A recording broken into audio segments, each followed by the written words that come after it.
Fact finding committee, তারা ওই committee তারা তথ্য সংগ্রহ করে এবং তারা তাদের এই তথ্যগুলো আমরা পাবো, যেটা আমাদের কাজের ক্ষেত্রে একটা সহায়ক ভূমিকা পালন করবে।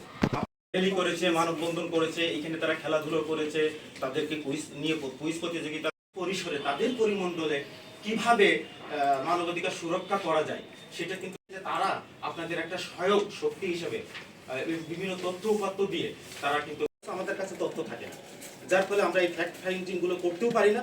আমরা আসলে কার্যকর থেকে আমার মনে হয় আমরা ডিএসআরডিএম নামে একটা গ্রুপ খুলে সকল এইটিকে নিয়ে আমার কয়েকটা ইউনিয়ন ইতিমধ্যে মারামারি হয়েছে এবং নারীরা ফোন করে আমার কাছে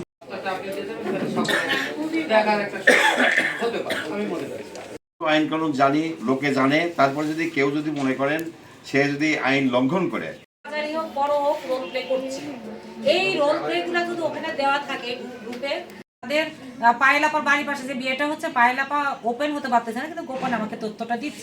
চেক করলে কুতুব যদি এটা চেক করে তাহলে বুঝতে পারবে যে এটা গুরুত্বপূর্ণ যাওয়া দরকার, সেখানে হয়তো বা। তো ঘটনা হলো যে তাই যদি হয় তাহলে আমরা বাল্যবিবাহ কতটা ঠেকাতে পারছি।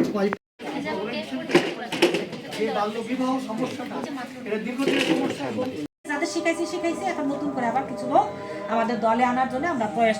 আপা প্রজেক্টে এতদিন হয়, তা হচ্ছে জন্ম পেটে থেকে যে ভ্রূণটা হয় সেই ভ্রূণই শিখে আসে, কোনো কাউন্সিলিং কাজ হয় ওই স্বামীর সাথে। জেলখানায় ওরা দুইজনই ছিল, ওই ছেলের সাথেই গিয়েছে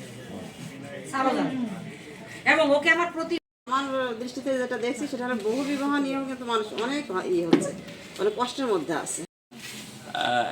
হয়তো আগামী নির্বাচনেও এরকম কিছু হতে যাচ্ছে বা হবে।